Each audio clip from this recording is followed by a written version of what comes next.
So guys already మనం last వీడియోలో Java script అంటే ఏంటి, అసలు జావా స్క్రిప్ట్ మనకి ఎందుకు అవసరము, అండ్ ఫ్రంట్ ఎండ్ లో మనము లైక్ హెచ్టిఎంఎల్ సిఎస్ఎస్ తో పాటు జావా స్క్రిప్ట్ అసలు ఏం చేస్తుంది అండ్ దాని యొక్క ఇంపార్టెన్స్ ఏంటి అనేది మనం ఆల్రెడీ చూసాం కదా. సో ఇప్పుడు మనము ఈ వీడియోలో ఏం చేద్దాము అంటే లైక్ జావా స్క్రిప్ట్ అనేది లైక్ ఎగ్జిక్యూషన్ ఎలా ఉంటుంది. లైక్ ఆల్రెడీ మనం లాస్ట్ సెషన్లో మాట్లాడుకున్నాము. Like it is completely single threaded programming language, like synchronous programming language, and it executes the complete code line by line. It means like one after one. It won't execute the number of lines at a time, as I told you previously. Okay, so then let's start. I mean, like something about the JavaScript. So ఇక్కడ ఏదైతే మనం Java script అంటున్నామో, ఈ Java script అనేది మనము multiple like వేస్లో use చేసుకోవచ్చు. So దాంట్లో మీకు already నేను లాస్ట్ టైం చెప్పాను, లైక్ క్లయింట్ సైడ్ టెక్నాలజీగా మనం యూజ్ చేస్తున్నాం ప్రెజెంట్. అండ్ ఒకవేళ మనకి ఈవెన్ కావాలి అన్నట్లయితే we can use server side also. మనము సర్వర్ సైడ్ డెవలప్మెంట్ కూడా మనం యూజ్ చేయొచ్చు, అంటే లైక్ బ్యాక్ ఎండ్ లో కూడా మనం యూజ్ చేయొచ్చు. Okay, and even you know one thing like cross platform development అని ఉంటుంది. లైక్ అంటే ఇప్పుడు మనం వెబ్ అప్లికేషన్స్ చూస్తే like client side server side ఇలా ఉంది కదా. సేమ్ అలానే మనము ఈ క్రాస్ ప్లాట్ఫామ్ అంటే ఏంటంటే లైక్ మొబైల్ యాప్స్ కానీ డెస్క్టాప్ యాప్స్ కానీ, డెస్క్టాప్ యాప్స్ అంటే ఇప్పుడు మనం విఎస్ కోడ్ యూజ్ చేస్తున్నాం రైట్, ఈ విఎస్ కోడ్. సో ఇలాంటివి కానీ, లేదంటే మొబైల్ యాప్స్ కానీ మనం ఇలాంటివి ఏమన్నా ఇంప్లిమెంట్ చేయాలి అన్నప్పుడు మనకి ఈవెన్ రెండిట్లో కూడా అది హెల్ప్ అనేది అవుతుంది అనమాట జావా స్క్రిప్ట్ అనేది. ఓకే, సో ఆల్రెడీ మనకి ఈ జావా స్క్రిప్ట్ యొక్క ఇంపార్టెన్స్ తెలుసు, అంటే ప్రీవియస్ వీడియోలో మనం ఆల్రెడీ మాట్లాడుకున్నాము. అండ్ ఈ ఏదైతే లైక్ మనము జావా స్క్రిప్ట్ అంటున్నాము, it supports like in all browsers by default. Like ప్రతి బ్రౌజర్లో కూడా మనకి ఇది సపోర్ట్ అయితే చేస్తుంది, అంతేకాని ఒక బ్రౌజర్లో సపోర్ట్ చేసి ఇంకో దాంట్లో లేకుండా అలా ఏమి ఉండదు. అండ్ గుర్తుంచుకోండి, ఏదైతే మనము ఈ జావా స్క్రిప్ట్ అంటున్నామో, ఈ జావా స్క్రిప్ట్ అనేది మనకి లైక్ ఓన్లీ ఒక ఫ్రంట్ ఎండ్ టెక్నాలజీగా మాట్లాడుకొని ఇంక ఇక్కడితో అయిపోతుందా అంటే అలా ఏం కాదు. Like as a tool you, if you want use it in back end, yes you can use. And at the same time మనము రియాక్ట్లో కూడా యూజ్ చేయొచ్చు అనేసి, అంటే లైక్ రియాక్ట్లో కూడా మనం సేమ్ ఇదే జావా స్క్రిప్ట్ కాన్సెప్ట్సే మనం మాట్లాడుకుంటాం యాక్చువల్ చెప్పాలంటే. ఓకే, కాకపోతే అది లైక్ రియాక్ట్ అనేది జస్ట్ లైబ్రరీ అనమాట. ఇప్పుడు మళ్ళీ మనం రియాక్ట్ గురించి ఐ మీన్ లైక్ అనుకోవట్లేదు, like you can discuss later. Okay, so first మనం ఏం చేద్దాము అన్నట్లయితే అసలు జావా స్క్రిప్ట్ అనేది ఎలా ఎగ్జిక్యూట్ అవుతుంది అనేది మనం మాట్లాడుకుందాం. Okay, execution context. ఓకే,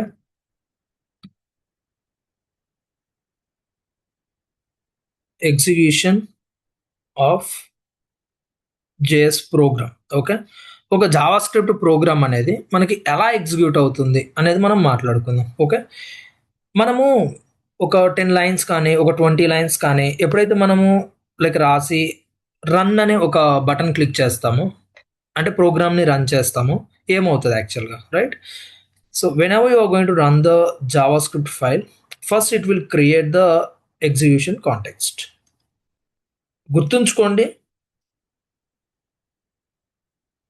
నా మాట ఒకవేళ మీకు నిజంగా గుర్తుంటే ఇంటర్వ్యూలో ఖచ్చితంగా ఈ క్వశ్చన్ అడుగుతారు, what exactly mean by execution context or how the JavaScript program will execute. Or tell me about execution context in JavaScript అంటాడు సింపుల్గా. సో ఇక్కడ ఏమవుతుంది అన్నట్లయితే ప్రతి ఒక్క ఏదైతే లైక్ జావా స్క్రిప్ట్ కోడ్ ఉంటుందో, నువ్వు ఎప్పుడైతే రన్ చేస్తావో అది ఏం చేస్తుంది అన్నట్లయితే it simply create and execution context. ఒక ఎగ్జిక్యూషన్ కాంటెక్స్ట్ అనేది క్రియేట్ చేస్తుంది. ఓకే, ఈ యొక్క ఎగ్జిక్యూషన్ కాంటెక్స్ట్ లోపల అసలు ఏమవుతుంది అనేది ఒకసారి మనం మాట్లాడుకుందాం. ఇది యాక్చువల్గా 2 phases అవుతుంది అనమాట. జాగ్రత్తగా వినండి. ఫస్ట్ వచ్చేసి ఏమవుతుంది అన్నట్లయితే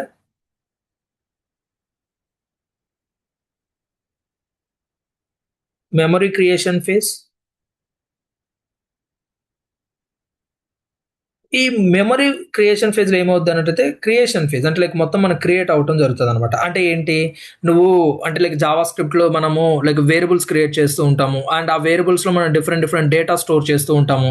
లైక్ ఫర్ ఎగ్జాంపుల్ ఒక యూజర్ ఇన్ఫర్మేషన్ మీరు స్టోర్ చేసుకోవాలనుకుంటున్నారు. యూజర్ ఇన్ఫర్మేషన్ మీరు స్టోర్ చేసుకోవాలి అనుకున్నప్పుడు మనం ఏం చేస్తాము? డిఫరెంట్ టైప్ ఆఫ్ డేటా తీసుకుంటాం. అంటే ఎందుకు? యూజర్‌కి డిఫరెంట్ టైప్ ఆఫ్ డేటా ఉంటది కాబట్టి.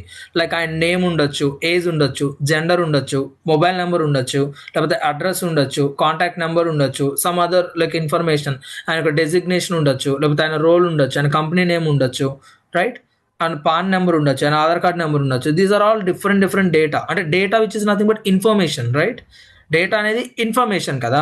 సో డిఫరెంట్ డిఫరెంట్ డేటా ఉన్నప్పుడు మనం ఏం చేస్తాము? డిఫరెంట్ డిఫరెంట్ వేరియబుల్స్ అలా క్రియేట్ చేసుకొని మనం స్టోర్ చేసుకుంటాం.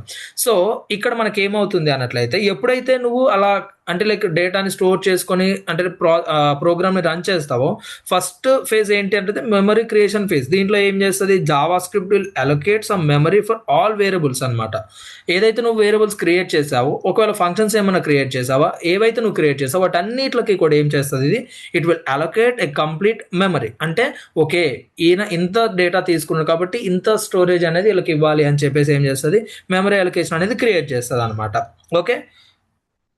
అండ్ ఒకవేళ వేరియబుల్‌లో గనుక నువ్వు వేరియబుల్ డిక్లేర్ చేసావో, just you are declared the variable and data ఏమి ఇవ్వలేదు అన్నప్పుడు అది ఏం చేస్తుందంటే variables are simply initialized with undefined. Like దాంట్లో ఏం డేటా లేదు అన్నట్టు డిఫైన్ చేస్తుంది. జస్ట్ నువ్వు డిక్లేర్ చేసినట్లయితే. ఓకే.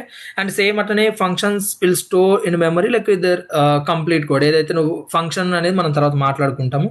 దాన్ని నువ్వు ఏదైతే కోడ్ ఇస్తావో అది కంప్లీట్‌గా అలానే స్టోర్ అయిపోయి ఉంటదనమాట. సో ఇక్కడ ఏం లేదండి.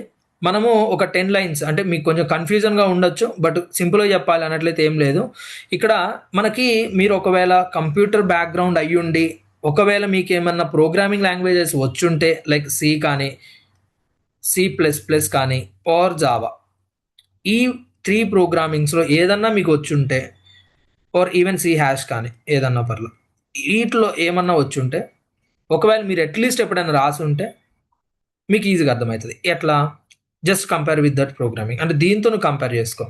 ఎందుకు అంటే ఇప్పుడు మనం మాట్లాడుకునేది ఏంటంటే ఎగ్జిక్యూషన్ ఆఫ్ జావా స్క్రిప్ట్. ఒక జావా స్క్రిప్ట్ ప్రోగ్రామ్ ఎలా ఎగ్జిక్యూట్ అవుతుంది అనేది మాట్లాడుకుంటున్నాం కానీ ఒక ప్రోగ్రామ్ ఎలా ఎగ్జిక్యూట్ అవుతుంది అనేది మాట్లాడుకోవట్లా. ఎందుకు?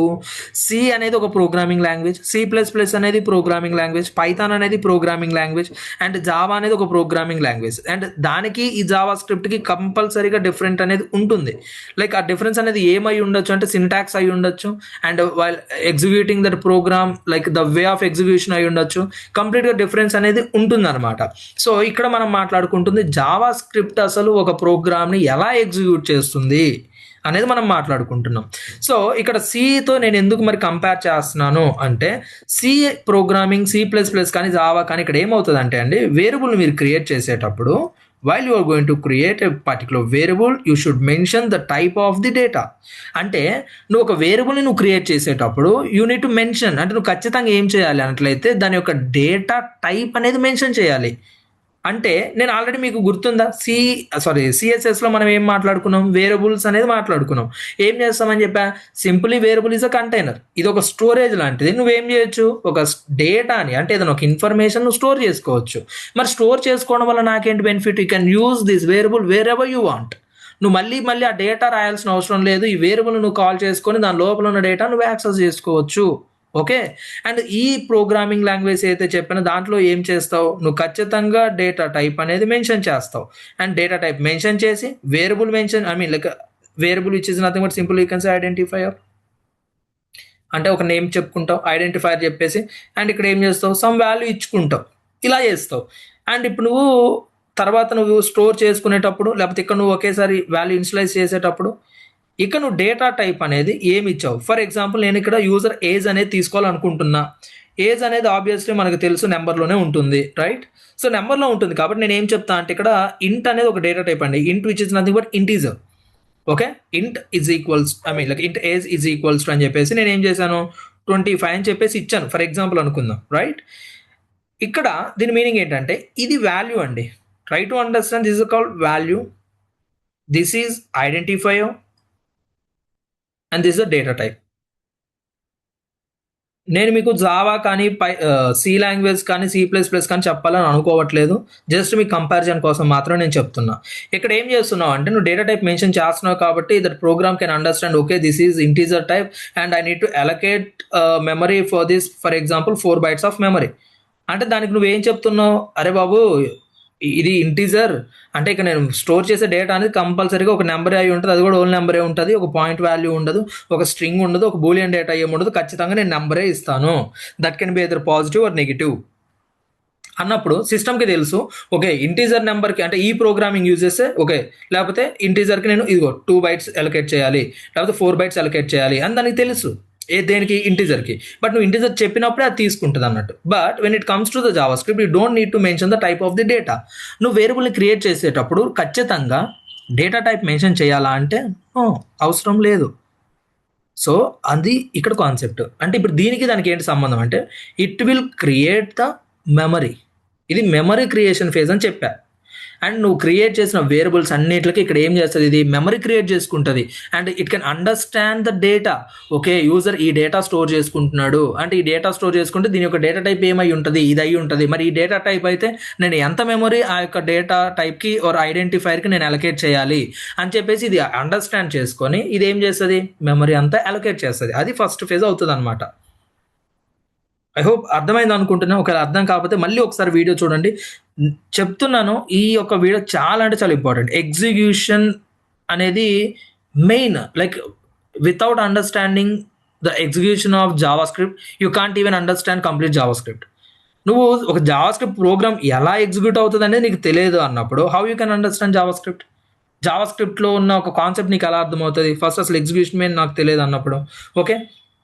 అండ్ ఇక్కడ ఏమైతుంది అట్లయితే నువ్వు ముందు చెప్పట్లేదు కాబట్టి it need to create like memory. Okay ఎంత తీసుకుంటుంది ఏంటని చెప్పేసి మొత్తం ఏం చేస్తుంది అంటే ఇక్కడ అలొకేట్ చేసుకుంటుంది. ఓకే నేను ఈ యొక్క పర్టికులర్ డేటాకి ఇంత అలొకేట్ చేయాలి దీనికి అంత అని చెప్పేసి ఫస్ట్ ఫేజ్లో ఏమవుద్ది ఈ యొక్క ఎగ్జిక్యూషన్ కాంటెక్స్లో అంటే ఇది అవుతుంది అనమాట. Just give me a second.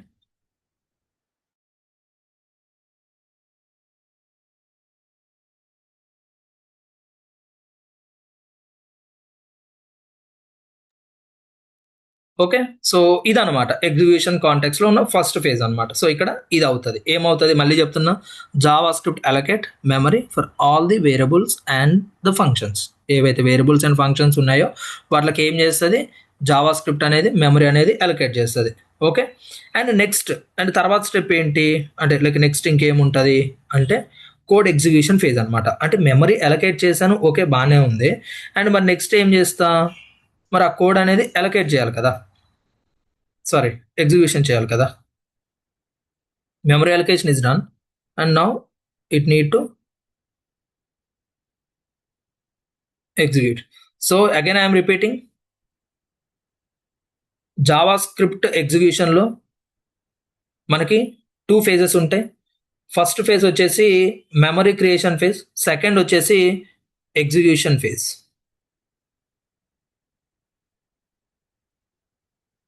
Execution phase.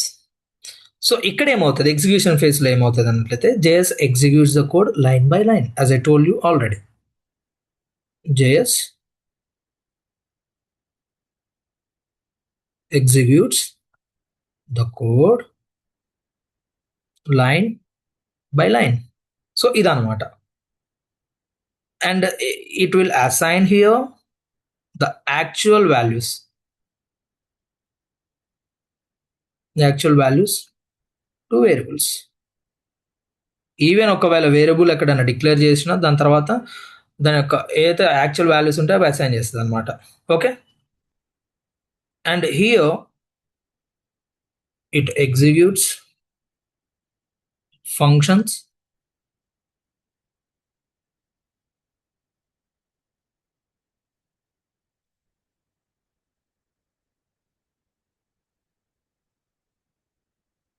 So executes function calls when encounter. Encountered అంటే ఏం లేదు ఒక ఫంక్షన్ క్రియేట్ చేసుకొని మనం ఎప్పుడైనా అది ఎగ్జిక్యూట్ చేసుకోవచ్చు. అంటే ఒక ఫంక్షన్ ఇప్పుడు క్రియేట్ చేస్తే ఒక 1000 లైన్స్ తర్వాత నేను ఎగ్జిక్యూట్ చేసుకోవచ్చు, 10,000 లైన్స్ తర్వాత ఎగ్జిక్యూట్ చేసుకోవచ్చు. అండ్ ఎప్పుడు అది ఎగ్జిక్యూట్ అవుద్ది అన్నట్లయితే కాల్స్ వెన్ ఎన్కౌంటర్ అంటే ఏం లేదు దాన్ని ఎప్పుడైతే కాల్ చేస్తారో అప్పుడు అది ఏమైంది అన్నట్లయితే రిలీజ్ అంటే లెక్క ఎగ్జిక్యూట్ అనేది అవుతుంది అనమాట. అంటే అది స్టార్ట్ అవుతుంది అనమాట. ఓకే. సో ఇదనమాట అండి సింపుల్గా చెప్పాలి అన్నట్లయితే 2 ఫేజెస్ ఉంటాయి ఈ యొక్క జావా స్క్రిప్ట్ ఎగ్జిక్యూషన్లో. మెమరీ క్రియేషన్ ఫేజ్ ఒకటి, ఎగ్జిక్యూషన్ ఫేజ్ ఒకటి. ఇక్కడ ఏమవుతుంది, మొత్తం మెమరీ ఏదైతే ఉన్న వేరియబుల్స్ అన్నిటికి, అంటే ఆ జావా స్క్రిప్ట్ ప్రోగ్రామ్లో ఏదైతే నువ్వు వేరియబుల్స్ క్రియేట్ చేసావో అన్నిటికి మెమరీ అలొకేషన్ చేసుకొని దాని తర్వాత ఎగ్జిక్యూషన్ అనేది చేసుకుంటుంది అనమాట. సో ఒక్కసారి ఇప్పుడు మనం ఏం చేద్దామంటే అసలు స్టెప్ బై స్టెప్ అసలు ఎలా ఎగ్జిక్యూట్ అవుతుంది అనేది ఒక్కసారి మనం మాట్లాడుకుందాం. సో ఫస్ట్ థింగ్ ఏమవుతుంది అన్నట్లయితే, ఎప్పుడైతే నువ్వు ఒక జావా స్క్రిప్ట్ ప్రోగ్రామ్ రాసి ఎగ్జిక్యూట్ చేయడం స్టార్ట్ చేస్తావో it will create global execution context. చాలా అంటే చాలా ఇంపార్టెంట్ అండి. గ్లోబల్ ఎగ్జిక్యూషన్ అంటే మొత్తం సరే రాస్తున్నాను, ఎగ్జిక్యూషన్ కాంటెక్స్ట్. సో దీన్నే మనం సింపుల్గా ఏమనొచ్చు అంటే జీఈసి, గ్లోబల్ ఎగ్జిక్యూషన్ కాంటెక్స్ట్. చాలా అంటే చాలా ఇంపార్టెంట్ అండి, జాగ్రత్తగా వినండి. సో ఎప్పుడైతే నువ్వు ప్రోగ్రామ్ అనేది స్టార్ట్ చేస్తావో simply it will create global execution context. ఏం చేస్తుంది, గ్లోబల్ ఎగ్జిక్యూషన్ కాంటెక్స్ట్ అనేది ఇది క్రియేట్ చేస్తుంది. ఇక్కడ ఏమవుతుంది అన్నట్లయితే memory phase and execution phase ఇక్కడే అవుతుంది అనమాట. సో మెమరీ ఫేజ్లో ఏమవుతుంది, ఏవైతే నువ్వు లైక్ వేరియబుల్స్ అవన్నీ క్రియేట్ చేసుకున్నావో సో వాటన్నిటికి కూడా మెమరీ అనేది అలొకేట్ చేస్తుంది. And then it moves to the execution phase. Like ఏదైతే లైక్ వన్స్ ఇది అలొకేట్ అయిన తర్వాత నెక్స్ట్ ఫేజ్కి వెళ్ళిపోతుంది అనమాట. సో ఇక నెక్స్ట్ ఏమవుతుంది అన్నట్లయితే, ఏదైతే నువ్వు అంటే లైక్ ఇక్కడ ఫంక్షన్స్ కానీ బై డిఫాల్ట్ గుర్తుంచుకోండి, JavaScript won't wait for anything. JavaScript అనేది నువ్వు ఒక లైన్ ఆఫ్ కోడ్ రాసినప్పుడు అది స్టార్ట్ చేసావు అన్నట్లయితే అది ఇంకా వెయిట్ చేయదు, ఖచ్చితంగా ఎగ్జిక్యూట్ చేసేస్తుంది అనమాట. బట్ సమ్ టైమ్స్ లైక్ మనం అది మళ్ళీ మాట్లాడుకుంటాము. బట్ కొన్నిసార్లు ఏమవుతుంది అన్నట్లయితే దాని యొక్క అంటే ఇందాక చెప్పాను కదా, ఫంక్షన్స్ ఎప్పుడు అది లైక్ కాల్ అవుతుంది అన్నట్లయితే వెన్ ఇట్ ఎన్కౌంటర్ అని చెప్పేసి మనం మాట్లాడుకున్నాం కదా. అంటే ఒక ఫంక్షన్ నువ్వు క్రియేట్ చేసిన వెంటనే ఎగ్జిక్యూట్ అవ్వదు, ఖచ్చితంగా నువ్వు దాన్ని ఏం చేయాలంటే కాల్ చేయాలి, అప్పుడే అది ఏమవుతుంది అంటే ఎగ్జిక్యూషన్ అనేది అవుతుంది అనమాట. ఓకే, సో ఇక్కడ ఏమవుతుంది అన్నట్లయితే ఎప్పుడైతే ఫంక్షన్ ఇన్వొకేషన్ అని ఉంటుందండి, ఫంక్షన్ ఇన్వొకేషన్. సో ఈ ఫంక్షన్ ఇన్వొకేషన్లో ఏమవుతుంది అన్నట్లయితే it will create the like new execution context for the function. అంటే ఈ యొక్క పర్టికులర్ ఫంక్షన్ కోసం ఏం చేస్తుంది అన్నట్లయితే ఒక ఎగ్జిక్యూషన్ కాంటెక్స్ట్ అనేది క్రియేట్ చేస్తుంది అనమాట ఫస్ట్. అండ్ మళ్ళీ సేమ్ ఈ యొక్క పర్టికులర్ ఫంక్షన్ ఏదైతే ఉందో అంటే ఏం లేదు, ఫస్ట్ నువ్వు రన్ చేయగానే ఉన్నదంతా మనకి ఎగ్జిక్యూట్ అయిపోద్ది.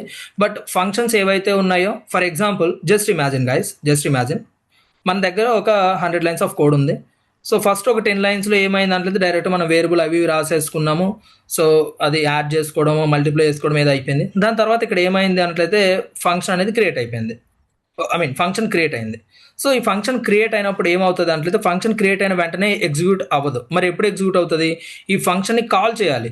మైట్ బి మీరు కన్ఫ్యూజన్ అవుతూ ఉండొచ్చు, లైక్ ఫంక్షన్ క్రియేట్ చేయడం ఏంటి, ఫంక్షన్ కాల్ చేయడం ఏంటి అని చెప్పేసి, అది మనం తర్వాత మాట్లాడుకుందాము. ఏం లేదు, ఒక బ్లాక్ ఆఫ్ కొన్ని లైక్ మనం రాసి దాన్ని ఎన్నిసార్లు కావాలంటే అన్నిసార్లు మళ్ళీ మళ్ళీ మనం యూజ్ చేసుకోవడానికి మనం యూజ్ చేసేదే ఫంక్షన్స్ అనమాట. సో ఇక్కడ after like few lines we have created the function, ఒక ఫంక్షన్ అనేది క్రియేట్ చేసాము. బట్ ఆ ఫంక్షన్ మనం వెంటనే కాల్ చేయాలని రూల్ లేదు. నేను మళ్ళీ దాని తర్వాత ఇంకొన్ని లైన్స్ ఏదో ఉన్నాయి, మళ్ళీ దాని తర్వాత ఇక్కడ ఎక్కడో కాల్ చేశాను దాన్ని. సో అప్పుడు ఏమవుతుంది అంటే ఫస్ట్ నీ గ్లోబల్ ఎగ్జిక్యూషన్ కాంటెక్స్ట్ ఏదైతే క్రియేట్ అయిపోతుందో, సో ఆ గ్లోబల్ ఎగ్జిక్యూషన్ కాంటెక్స్ట్ మనకి ఇమ్మీడియట్గా ఈ కంటెంట్ అంతా వెళ్ళిపోయి ఇది ఎగ్జిక్యూట్ చేసేస్తూ ఉంటుంది. బట్ ఈ ఫంక్షన్ని మాత్రం ఏం చేస్తుంది అంటే ఎగ్జిక్యూట్ చేయకుండా ఒక సైడ్ పెట్టేస్తుంది అనమాట. ఈ సైడ్ పెట్టేసి మళ్ళీ ఇక్కడ ఉన్నది ఇదంతా ఎగ్జిక్యూట్ చేసేస్తుంది. ఎందుకు అంటే ఇది డిపెండెన్సీ ఏం లేదు, బట్ ఈ ఫంక్షన్కి మాత్రం డిపెండెన్సీ ఉంటుంది. ఎప్పుడైతే యూజర్ కాల్ చేస్తాడో అప్పుడే నేను ఎగ్జిక్యూట్ అవుతా అనేసి చెప్తుంది అనమాట. సో ఈ గ్లోబల్ ఎగ్జిక్యూషన్ కాంటెక్స్ట్ కానీ ఇవన్నీ కూడా మళ్ళీ నేను మీకు జావా స్క్రిప్ట్ అయిపోయిన తర్వాత క్లియర్గా చెప్తా. ఇప్పుడు మళ్ళీ మీకు కన్ఫ్యూజన్ అయ్యే ఛాన్స్ ఉంటుంది, ఎందుకంటే అసలు ఏం తెలియకుండా ఈ ఫంక్షన్ అంటే ఏంటి ఇదంతా కొంచెం కన్ఫ్యూజన్ అనేది ఖచ్చితంగా అవుతూ ఉంటుంది. బట్ జస్ట్ వినండి, అర్థం కాకపోతే వదిలేయండి, సింపుల్గా అంతే చెప్తున్నా. ఇప్పుడు మాత్రం కొంచెం గుర్తుంచుకోండి, single threaded programming line by line execute అవుతుంది. అండ్ ఈ ఫంక్షన్స్ అనేది కూడా మీరు గుర్తుంచుకోవాల్సిన అవసరం లేదు, మళ్ళీ మనం తర్వాత మాట్లాడుకుంటాం కాబట్టి. ఓకే, సో భయం ఏం పడద్దు, ఒకవేళ అర్థం కాకపోతే జస్ట్ ఇగ్నోర్. బట్ ఇంపార్టెంట్, ఇది చాలా ఇంపార్టెంట్ ఈ వీడియో. ఒకవేళ అర్థం కాలేదా, ఇది అర్థం కానంత మాత్రం పోయేదేం లేదు మళ్ళీ, ఎందుకంటే జావా స్క్రిప్ట్ అయిపోయిన తర్వాత మళ్ళీ నేను ఈ కాన్సెప్ట్ మాట్లాడతా. ఓకే, అప్పుడు మీరంతా అర్థం చేసుకోవడానికి ఛాన్స్ ఉంటుంది అనమాట. ఓకే, సో మళ్ళీ ఇక్కడ ఓ ఫంక్షన్ మళ్ళీ కాల్ చేసినప్పుడు ఏమైంది అంటే దాని ఫంక్షన్ ఇన్వొకేషన్ అంటాము. మళ్ళీ ఆ ఫంక్షన్కి మాత్రమే, మళ్ళీ గ్లోబల్గా కాదు, ఆ ఫంక్షన్కి మాత్రమే కాంటెక్స్ట్ ఎగ్జిక్యూషన్ కాంటెక్స్ట్ అనేది క్రియేట్ అవుతుంది. దాని లోపల ఏమైనా వేరియబుల్స్ ఉంటే దానికి మెమరీ ఫేజ్ ఏదైతే ఉందో అది, అండ్ దాని తర్వాత అది ఎగ్జిక్యూట్ అవుతుంది అనమాట. అండ్ వన్స్ ఫంక్షన్ అనేది కాల్ అయిపోయిన తర్వాత మళ్ళీ లైన్స్ ఉంటాయి. వన్స్ ఇది ఎగ్జిక్యూట్ అయిపోయిందా, ఇక్కడ మనం ఏదైతే లైక్ కాంటెక్స్ట్ ఎగ్జిక్యూషన్ కాంటెక్స్ట్ ఉందో అది ఏమైతే అంటేనే డిలేట్ అయిపోద్ది. వన్స్ ఫంక్షన్ ఎగ్జిక్యూషన్ కంప్లీట్ అయిపోయింది అంటే it will delete immediately that execution context and return to the global execution context. మళ్ళీ గ్లోబల్కి వచ్చేస్తుంది, అంటే బయటకు వచ్చేస్తుంది అనమాట. సో ఇదంతా ఒకటండి సింపుల్ చెప్పాలంటే. ఫస్ట్ ఈ లైన్స్ అన్ని ఎగ్జిక్యూట్ అవుతూ ఉంటాయి. ఫంక్షన్ వచ్చింది, మరి ఫంక్షన్ వచ్చినప్పుడు ఏం చేయాలి, వెంటనే ఎగ్జిక్యూట్ చేయకూడదు. ఎందుకు, దానికంటే ఒక టైం ఉంది, అప్పుడే దాన్ని ఎగ్జిక్యూట్ చేయాలి. మరి ఏం చేయాలి, అప్పటిదాకా ఒక సైడ్ని పెట్టుకో. ఓకే, మరి రిమైనింగ్ ఇవన్నీ వచ్చినాయి కదా, దీన్ని కూడా ఎగ్జిక్యూట్ చేయి. మరి ఇక్కడ ఏం చేశాడు యూజరు, ఈ ఫంక్షన్ కాల్ చేశాడు. ఏ ఫంక్షన్, ఇదిగో ఇక్కడ ఈ ఫంక్షన్ని. మరి ఫంక్షన్ కాల్ చేసినప్పుడు ఏం చేయాలి, మళ్ళీ నేను అక్కడికి వెళ్ళి దీనికి మళ్ళీ సపరేట్గా ఒక ఎగ్జిక్యూషన్ కాంటెక్స్ట్ అంటే చిన్నది ఇక్కడ క్రియేట్ చేసి ఇంటర్ప్రిటర్ దీని లోపలికి వెళ్తుంది. ఇదంతా క్రియేట్ చేసి అంటే లైక్ ఎగ్జిక్యూట్ చేసి గ్లోబల్ ఎగ్జిక్యూషన్ కాంటెక్స్ట్ క్రియేట్ అవుతుంది ఫంక్షన్కి. మళ్ళీ ఆ ఎగ్జిక్యూషన్ కాంటెక్స్ట్లో మెమరీ అలొకేట్ అవుతుంది అండ్ మళ్ళీ అది కంప్లీట్ ప్రోగ్రామ్ ఎగ్జిక్యూట్ అయిపోయి ఇది వెంటనే డిలేట్ అయిపోద్ది. మళ్ళీ బ్యాక్ టు హియర్ ఎక్కడైతే అది అంటే లైక్ బ్యాక్ వెళ్ళిపోయింది అక్కడ నుంచి మళ్ళీ ఎగ్జిక్యూషన్ అనేది కంటిన్యూ అయిపోద్ది అనమాట. సో ఇది జరుగుతుందండి. అండ్ ఈ పాయింట్లో మనకి ఇంకొక లైక్ కాన్సెప్ట్ ఒక వర్డ్ ఉంటుంది, కాల్ స్టాక్ అని చెప్పేసి. జస్ట్ గుర్తుంచుకోండి, ఈ పేర్లు గుర్తుంచుకోండి: global execution context, function invocation, call stock. Okay, just ఇవి మాత్రమే గుర్తుంచుకోండి. ఇంకా దీంట్లో వేరే కూడా ఉంటాయి, లైక్ హైయర్ ఆర్డర్ ఫంక్షన్స్ అని కొంచెం వేరే ఉంటాయి. సరే, అవి మనం తర్వాత మాట్లాడుకుందాము. అండ్ ఇది ఏం చేస్తుంది, కాల్ స్టాక్ ఏం చేస్తుంది, ఈ కాల్ స్టాక్ అనేది it tracks that execution context order. ఇక్కడ ఏమవుద్ది అన్నట్లయితే, ఎప్పుడైనా విన్నారా లిఫో అని? LIFO, last in first out, last in first out అనమాట. సో ఇది ఏం చేస్తుంది అన్నట్లయితే, it completely tracks the execution context order. అసలు అది ప్రాపర్గా ఉందా లేదా అని చెక్ చేసుకుంటుంది అనమాట. సో ఎప్పుడైనా ఒక ఫంక్షన్ అనేది కాల్ అయితే లైక్ ఇట్స్ లైక్ కాంటెక్స్ట్ అనేది లైక్ స్టాక్లోకి పుష్ అవుతుందా లేదా అని చెప్పేసి ఇదంతా చెక్ చేసుకుంటుంది అనమాట ఈ కాల్ స్టాక్ అనేది. ఓకే, అండ్ మళ్ళీ ఎప్పుడైతే ఈ కాల్స్ అంటే లైక్ ఇక్కడ నుంచి మళ్ళీ గ్లోబల్ కాంటెక్స్ట్కి వస్తుందో అది డ్రాప్ అంటే ఇది డిలీట్ చేస్తుందా లేదా ఇదంతా కూడా చెక్ చేసుకుంటుంది అనమాట. ఓకే, అండ్ మళ్ళీ ఇది ఖచ్చితంగా ఏదైతే ఉందో వన్స్ లైక్ స్టాక్ ఏదైతే ఉందో అంటే లైక్ కంప్లీట్గా కోడ్ అంతా ఎగ్జిక్యూషన్ అనేది అయిపోయిన తర్వాత ఈ ఏదైతే ఉందో ఈ గ్లోబల్ ఎగ్జిక్యూషన్ కాంటెక్స్ట్ కూడా డిలీట్ చేసేయాలి. ఇది కాల్ స్టాక్ పని అనమాట. సో కాల్ స్టాక్ పని ఏం లేదు, జస్ట్ ఏం చేస్తుంది అంటే ట్రాక్ చేసుకుంటుంది. అంటే ఈ కాల్ స్టాక్ వెంటనే ఎప్పుడైతే నువ్వు ఎగ్జిక్యూషన్ అంటే స్టార్ట్ చేస్తావో, సో గ్లోబల్ ఎగ్జిక్యూషన్ క్రియేట్ అవుతుంది అంటున్నావు కదా, అది ఎక్కడ క్రియేట్ అవుతుంది అంటే ఈ కాల్ స్టాక్ లోపల క్రియేట్ అవుతుంది. ఇదంతా గ్లోబల్ ఎగ్జిక్యూషన్ కాంటెక్స్ట్ అనమాట. దీని లోపల క్రియేట్ అవుతుంది కాల్ స్టాక్. ఇదేమో కాల్ స్టాక్, దాని లోపల గ్లోబల్ ఎగ్జిక్యూషన్ కాంటెక్స్ట్. ఇది ఏం చేస్తుంది, కాల్ స్టాక్ అనేది చెక్ చేసుకుంటుంది అంటే ఇంకేమైనా లైన్స్ ఆఫ్ కోడ్ ఉందా. ఒకవేళ అయిపోయింది అంటే ఇక్కడ ప్రోగ్రామ్లో ఉన్న లైన్స్ ఆఫ్ కోడ్ అంతా వచ్చేసింది అంటే వెంటనే ఏం చేస్తుంది అంటే ఇదిగో ఇక్కడ ఉన్న ఈ యొక్క కాల్ స్టాక్ లోపల ఉన్న గ్లోబల్ ఎగ్జిక్యూషన్ కాంటెక్స్ట్ ఏం చేస్తుంది, డిలీట్ చేసేస్తుంది, ఇమీడియట్గా డిలీట్ చేస్తుంది. ఎట్లయితే ఒక ఫంక్షన్ లైక్ ఫంక్షన్ ఇన్వొకేషన్లో మళ్ళీ మనకి ఫంక్షన్ కోసము ఓన్గా అంటే లైక్ ఎగ్జిక్యూషన్ కాంటెక్స్ట్ ఎలా అయితే క్రియేట్ అయిపోయి వన్స్ ఎగ్జిక్యూషన్ అయిపోయి నాకు ఎలా అయితే డిలీట్ అవుతుందో, సేమ్ అలానే గ్లోబల్ ఎగ్జిక్యూషన్ కాంటెక్స్ట్ కూడా ఆ ప్రోగ్రాంలో ఉన్న అన్ని లైన్స్ అయిపోయిన తర్వాత కంపల్సరీగా గ్లోబల్ ఎగ్జిక్యూషన్ కాంటెక్స్ట్ అనేది కంపల్సరీగా డిలీట్ అవ్వాల్సిందే అనమాట. అండ్ మళ్ళీ దీంట్లో ఈవెంట్ లూప్ అనేది ఉంటుంది. మళ్ళీ ఆ ఈవెంట్ లూప్ అనేది ఒకటి ఉంటుంది. సో మళ్ళీ ఆ ఈవెంట్ లోపల అంటే లైక్ మైక్రో టాస్క్లు అని లేకపోతే మ్యాక్రో టాస్క్లు అని ఇలా ఉంటాయి అనమాట కొన్ని. బట్ మనం ఇప్పుడే అంత ఇన్డెప్త్ వెళ్ళాల్సిన అవసరం లేదు. సో ఇది ఒకవేళ అర్థమైతే మంచిది, అర్థం కాకపోతే ఇంకా మంచిది, తర్వాత మాట్లాడుకుందాం. ఓకే, సో ప్రస్తుతానికి జావా స్క్రిప్ట్ అనేది సింగిల్ థ్రెడెడ్ ప్రోగ్రామింగ్ లాంగ్వేజ్ అనేది ఒకటి గుర్తుంచుకోండి. అది లైన్ బై లైన్ ఎగ్జిక్యూట్ చేస్తే అనేది గుర్తుంచుకోండి. దాని తర్వాత మనం వేరేది మాట్లాడుకుందాం. ఓకే, సో ఇక్కడ ఫస్ట్ కాన్సెప్ట్ ఏంటి మనకి జావా స్క్రిప్ట్లో అంటే keywords. First concepts are keywords. Like ఒక ఇంటికి కీ అనేది ఎంత ఇంపార్టెంటో ఈ వర్డ్స్ అనేవి కూడా చాలా అంటే చాలా ఇంపార్టెంట్ ఈ ప్రోగ్రామింగ్ లాంగ్వేజ్లో. ఈ ప్రోగ్రామింగ్ లాంగ్వేజే కాదు, ప్రతి ప్రోగ్రామింగ్ లాంగ్వేజ్లో కీవర్డ్స్ అనేవి ఉంటాయి. ప్రతి programming language, C language, C++, Java, Python, JavaScript, PHP, .NET, every programming language has keywords. And those keywords are very very important if you want work with that programming language. చాలా అంటే చాలా important ఆ keywords, నువ్వు ఒకవేళ ఆ programming లాంగ్వేజ్తో work చేయాలి అని అనుకుంటే. Okay, so and each keyword it has a special purpose. I mean ఆ కీవర్డ్కి ఏమవుతుంది అన్నట్లయితే ఒక్కొక్క కీవర్డ్కి ఒక్కొక్క పర్పస్ అనేది ఉంటుంది అనమాట. And it has a special meaning also. And these keywords are reserved words and you should not disturb, even you can't disturb that keywords. Okay, keywords అనేవి మనకి ఇన్బిల్ట్ వచ్చేస్తాయి అనమాట. అండ్ దీనికి ఇన్బిల్ట్ మీనింగ్స్ ఉంటుంది, like reserved meanings ఉంటుంది and special meanings ఉంటుంది అనమాట. So ఒక పర్పస్ అనేది ఉంటుంది, ఒక్కొక్క కీవర్డ్ ఒక్కొక్క మూమెంట్లో యూజ్ చేస్తాము ఒక్కొక్క దగ్గర అని చెప్పేసి ఉంటుంది. సో మీ టాస్క్ ఏంటి అన్నట్లయితే లైక్ నెక్స్ట్ సెషన్కి వచ్చే ముందు, సో కీవర్డ్స్ అసలు ఏంటి, ఐ మీన్ ఆల్రెడీ నేను చెప్పాను అనుకోండి ఏమేమి కీవర్డ్స్ ఉన్నాయి దేంట్లో, జావా స్క్రిప్ట్లో ఏమేమి కీవర్డ్స్ ఉన్నాయి అండ్ ఆ కీవర్డ్స్ ఎందుకు అనేది మీరు రాసుకొని రండి రేపు. అంటే ఐ మీన్ లైక్ నోట్స్ అనేది మెయింటైన్ చేసుకోండి. టైం వచ్చినప్పుడు ప్రతి కీవర్డ్ గురించి మనం ఇన్ డీటెయిల్గా మాట్లాడుకుంటాం. బట్ అప్పటిదాకా మీరు వెయిట్ చేయకుండా జస్ట్ కీవర్డ్స్ ఏమేమి ఉన్నాయి, మెయిన్ కీవర్డ్స్ ఏమున్నాయి, సో ఆ మెయిన్ కీవర్డ్స్ ఎందుకు యూజ్ చేస్తామనేది రాసుకున్నాండి, సింపుల్ అంతే.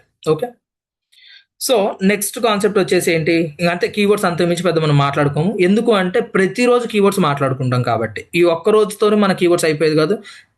Literally I'm telling you, even Java script last ఇదే అన్న రోజు కూడా మనం కీవర్డ్స్ గురించి మాట్లాడుకుంటాం. ఈవెన్ రియాక్ట్ ఇదే లాస్ట్ ఇదే అన్నప్పుడు కూడా మనం కీవర్డ్స్ గురించి మాట్లాడుకుంటాం.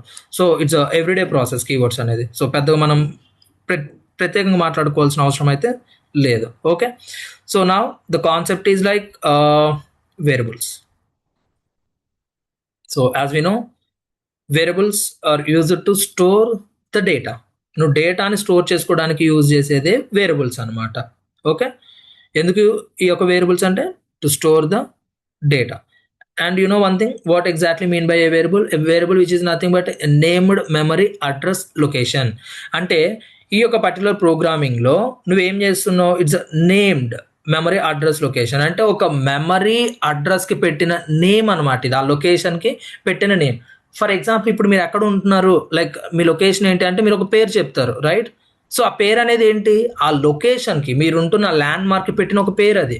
సేమ్ అట్లానే నేను లైక్ 7 అనే ఒక నెంబర్ని ఒక దగ్గర స్టోర్ చేసా, బట్ ఆ స్టోర్ చేసిన ప్లేస్ ఎక్కడ అంటే ఇదిగో ఒక నేమ్ ఉంది దానికి. ఆ నేమ్నే మనం ఏమంటామంటే వేరియబుల్ అంటాం, సింపుల్గా చెప్పాలి అంటే.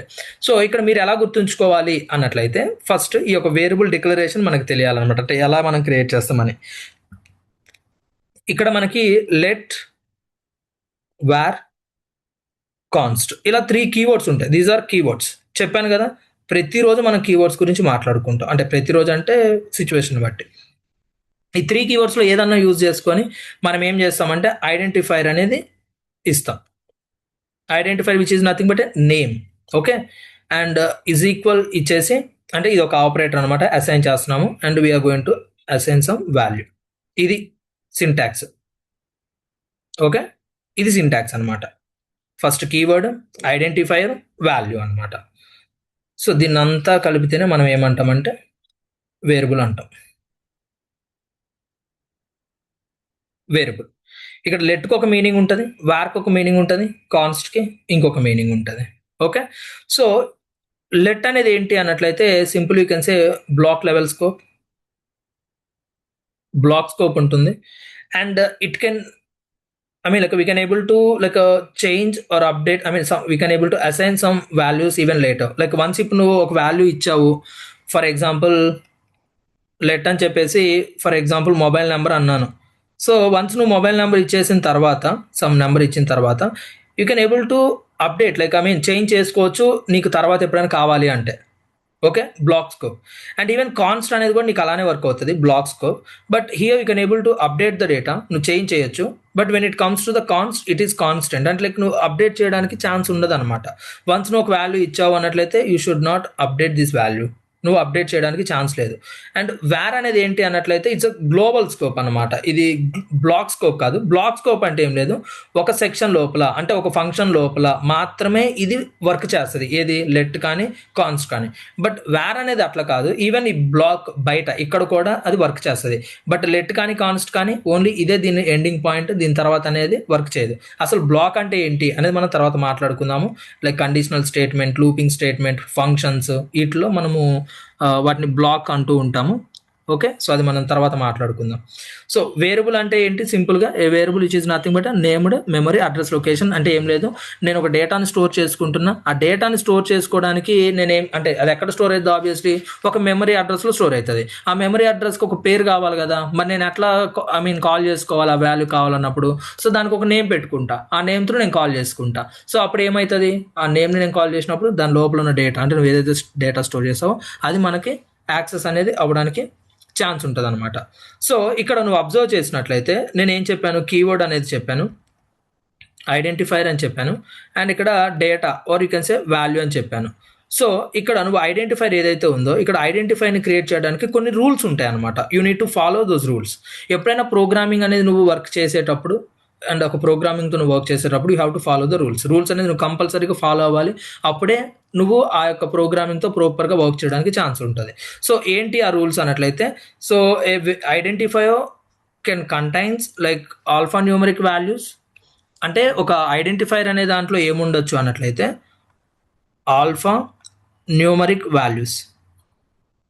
ఆల్ఫా అంటే like alphabets, like that can be A to Z, that can be either small or capital, and numbers can be 0 to 9, alpha numeric values and special characters. Special characters కూడా మనం use చేయొచ్చు apart from the dollar మనం use చేయకూడదు. So dollar ఎందుకు use చేయకూడదు అని మనం తర్వాత మాట్లాడుకుందాం. డాలర్ అనేది నువ్వు ఇక్కడ యూజ్ చేయకూడదు అనమాట. సో అది తప్ప మీరు మిగతా అన్ని యూజ్ చేసుకోవచ్చు. అండ్ ఫస్ట్ రూల్ వచ్చేసి alpha numeric values and special symbols ఉండొచ్చు అపార్ట్ ఫ్రమ్ ద డాలర్ అనమాట. అండ్ అది కాకుండా సెకండ్ రూల్ ఏంటి అంటే you should not start with the number. You should not start with a numeric value. అంటే ఏం లేదు, 9 లైక్ ఫర్ ఎగ్జాంపుల్ ఏజ్ అనుకోండి, ఏజ్ అని చెప్పేసి ఇలా చేయకూడదు, బట్ ఏజ్ 9 అనేది నువ్వు చేయొచ్చు, ఇది కరెక్ట్. బట్ ఇది రాంగ్ అనమాట. ఎందుకు, you should not start with the even this special character are the నెంబర్తో కానీ స్పెషల్ సింబల్తో కానీ నువ్వు స్టార్ట్ అనేది చేయకూడదు. ఖచ్చితంగా ఆల్ఫా న్యూమరిక్ కానీ లేకపోతే అండర్ స్కోర్తో కానీ నువ్వు లైక్ స్టార్ట్ అనేది చేయొచ్చు అనమాట. అండ్ ఇందాక మనం కీవర్డ్స్ అనుకున్నాం, రేపు మీరు ఆల్రెడీ రాసుకొని వస్తారు. ఆ కీవర్డ్స్ ఏవైతే ఉన్నాయో ఆ కీవర్డ్స్ని నువ్వు యూజ్ చేయకూడదు. Keywords should not used as identifiers. ఎందుకు యూజ్ చేయకూడదు ఆల్రెడీ చెప్పాను. కీవర్డ్స్కి ఒక స్పెషల్ మీనింగ్ ఉంటుంది, ఒక పర్పస్ ఉంటుంది, దాన్ని నువ్వు డిస్టర్బ్ చేయకూడదు. ఈవెన్ నువ్వు డిస్టర్బ్ చేయడానికి ట్రై చేసా అని అన్నావు అనుకో, అది దానికి తెలిసిన లాంగ్వేజే తీసుకుంటుంది అనమాట. ఓకే, సో ఇదనమాట. అండ్ ఇక్కడ నువ్వు ఎప్పుడైనా ఒక ఐడెంటిఫైని క్రియేట్ చేసేటప్పుడు you should create a meaningful identifier. అంటే నేమ్ ఇచ్చేటప్పుడు ఒక మీనింగ్తో మీరు ఐడెంటిఫైర్ అనేది ఇవ్వాలన్నమాట. అండ్ అలా కాకుండా ఒకవేళ మల్టీ లైక్ నేమ్ ఐడెంటిఫైర్ ఉన్నప్పుడు దానికి కొన్ని కేసెస్ ఉంటాయి, లైక్ క్యామల్ కేస్ అని, పాస్కల్ కేస్ అని, స్నేక్ కేస్ అని, అది మనం తర్వాత మాట్లాడుకుందాం. ఆ రూల్స్ అనేవి మనం ఫాలో అవుతాం అనమాట. ఓకే, ఇవి మనం ఫాలో అవ్వాల్సిన రూల్స్ ఒక ఐడెంటిఫైర్ని నువ్వు క్రియేట్ చేసేటప్పుడు. ఓకే, అండ్ ఇక్కడ మనకి డేటా టైప్స్, ఇందాక డేటా అన్నాం కదా, సో మనకి ఇక్కడ మేజర్గా like primitive and non primitive అంటాము. సో ఇక్కడ మనం చూసుకున్నట్లయితే డేటా టైప్స్ వచ్చేసి నెంబర్. ఈ నెంబర్లోనే మనకి ఇంటీజర్ వాల్యూ, ఇందాక చెప్పిన ఇంటీజర్ కానీ ఫ్లోట్ వాల్యూస్ ఇవన్నీ ఇక్కడే ఉంటాయి. అండ్ స్ట్రింగ్, ఇవన్నీ నోట్ చేసుకోండి, మనం ఇన్ డీటెయిల్గా మాట్లాడుకుంటాం ప్రతి ఒక్కటి. ఇప్పుడు మాట్లాడినంత మాత్రం అయిపోయినట్టేం కాదు. Boolean data, null, undefined, and symbol use, symbol అనేది ఉంటుంది బట్ అది మనం అంతేం యూజ్ చేయము. అండ్ వీటన్నిటిని మనం ఏమంటామంటే ప్రిమిటివ్ అంటాం. ప్రిమిటివ్ అంటే బేసిక్ అనుకోండి, మీకు సింపుల్ చెప్పాలన్నట్లయితే. అండ్ నెక్స్ట్ వచ్చేసి నాన్ ప్రిమిటివ్. నాన్ ప్రిమిటివ్ వచ్చేసి arrays, object, functions. So just ఈ నేమ్స్ గుర్తుంచుకోండి. రేపు న్యూమరిక్ నెంబర్లో ఏముంటాయి, స్ట్రింగ్లో ఏముంటుంది, బూలియన్లో ఏంటి అనేది నెక్స్ట్ వీడియోలో ఇంకా క్లియర్గా మాట్లాడుకుందాం. అండ్ ఒక్కొక్క రోజు అంటే స్ట్రింగ్ ఒకటి ఒక రోజు పడుతుందండి, ఆర్ఎస్ ఒకటి ఒక రోజు, ఆబ్జెక్ట్ ఒక రోజు, ఫంక్షన్స్ అనేది 2 days ఈజీగా పడుతుంది, 3 days లాగా. అండ్ మిగతా ఇవన్నీ ఈజీగా ఒక రోజులో అయిపోతాయి అనుకోండి. సో ఇవన్నీ మనకున్న డేటా టైప్స్ అనమాట, primitive data types and non primitive. Primitive అంటే బేసిక్ అనమాట. బట్ నాన్ ప్రిమిటివ్ అంటే ఈ బేసిక్ వాటిని యూజ్ చేసుకొని మనం ఏం చేయొచ్చు, కొంచెం పెద్దవన్నమాట, అంటే అడ్వాన్స్డ్ అనుకోండి మీ దృష్టిలో చెప్పాలంటే లిటిల్ అడ్వాన్స్డ్ అనమాట. By using the primitive data types we can use non primitive or we can build non primitive. So ఇవి మనం నెక్స్ట్ వీడియోలో చూద్దాం. అసలు ప్రిమిటివ్ డేటా టైప్స్లో నెంబర్ స్ట్రింగ్ అంటున్నాం కదా, ఎలా యూజ్ చేసుకోవచ్చు ఏంటి అనేది మనము నెక్స్ట్ వీడియోలో చూద్దాం. అంటే లైక్ నెంబర్స్ని యూజ్ అసలు ఎందుకు యూజ్ చేయాలి, ఈవెన్ నేను ఆ డేటా నెంబర్ ఎట్లా హెల్ప్ అవుతుంది, స్ట్రింగ్ ఎట్లా హెల్ప్ అవుతుంది, బూలియన్ ఎట్లా హెల్ప్ అవుతుంది, అండ్ నల్ ఏంటి అన్డిఫైన్డ్ ఏంటి. ఇంటర్వ్యూలో అడుగుతారు జనరల్గా, what exactly the difference between null and undefined అని చెప్పేసి, and what is primitive data types and what is non primitive data types అంటారు. And when it comes to the non primitive data types what is array అంటారు, and what are the different methods we have in array అంటారు. So how you can add a new value in array అంటారు. Objects గురించి అడుగుతారు, like how you can get the all list of I mean like keys from the object or only values I want అని చెప్పేసి. So ఇలా like ఇంటర్వ్యూలో అడుగుతారు అనమాట ఈ క్వశ్చన్స్ అన్ని. సో ప్రతి ఒక్కటి మనం మాట్లాడుకుందాము. బట్ ఇప్పటికి ఏంటి అన్నట్లయితే అసలు ఈ యొక్క ప్రిమిటివ్లో ఏమేమి ఉన్నాయి, నాన్ ప్రిమిటివ్లో ఏమున్నాయి, అండ్ ఐడెంటిఫైయర్ రూల్స్ గుర్తుంచుకోండి. So again I'm repeating that identifier rules. So identifier can contains alpha numeric values and special symbols apart from the dollar కాకుండా నువ్వు ఏం చేయొచ్చు అంటే రిమైనింగ్ అన్ని యూజ్ చేసుకోవచ్చు అనమాట. అండ్ సమ్ అదర్ వేరే ఒక క్యారెక్టర్ ఉంటుంది, అది నేను తర్వాత చెక్ చేసి మళ్ళీ చెప్తాను. సో అవి కాకుండా నువ్వు మిగతా అన్ని యూజ్ చేసుకోవచ్చు అన్నట్టు.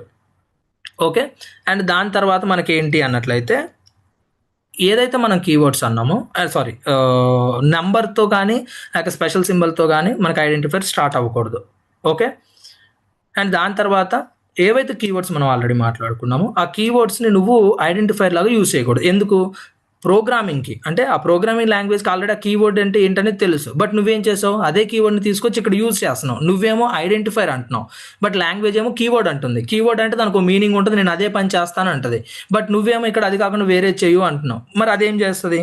సో అక్కడ లైక్ ప్రాబ్లం అనేది అవుతుంది అనమాట. And when you are going to create the identifier, you should take short and meaningful ఉండాలి. అండ్ అలా అని చెప్పేసి పెద్ద పెద్దది తీసుకోకూడదు, చిన్నవి తీసుకోవాలి. అండ్ ఒకవేళ మల్టీవర్డ్ ఐడెంటిఫైర్ క్రియేట్ చేయాలంటే మనకి కొన్ని కేసెస్ ఉంటాయి, camel case, pascal case, snake case. అవి ఎట్లా చేసుకోవచ్చు అనేది మనం తర్వాత మాట్లాడుకుందాము. సో ఇవి మనం ఫాలో అవుతాం అనమాట. అండ్ తర్వాత డేటా టైప్స్ ఏమేమి ఉంటాయి, primitive data types, non primitive data types, and తర్వాత మనకి యూజర్ డిఫైన్ డేటా టైప్స్ కూడా ఉంటాయండి, అది మనం తర్వాత మాట్లాడుకుందాం. ప్రిమిటివ్లో number, string, boolean, null and undefined. Non primitive array, object, functions. So అది. సో నెక్స్ట్ వీడియోలో ఇంకా కంప్లీట్గా ప్రతి ఒక్క దాని గురించి మాట్లాడుకుందాం. ఒకవేళ మీకు మళ్ళీ అర్థం కాకపోతే మళ్ళీ ఒకసారి చూడండి, ఖచ్చితంగా అర్థమవుతుంది. క్లియర్?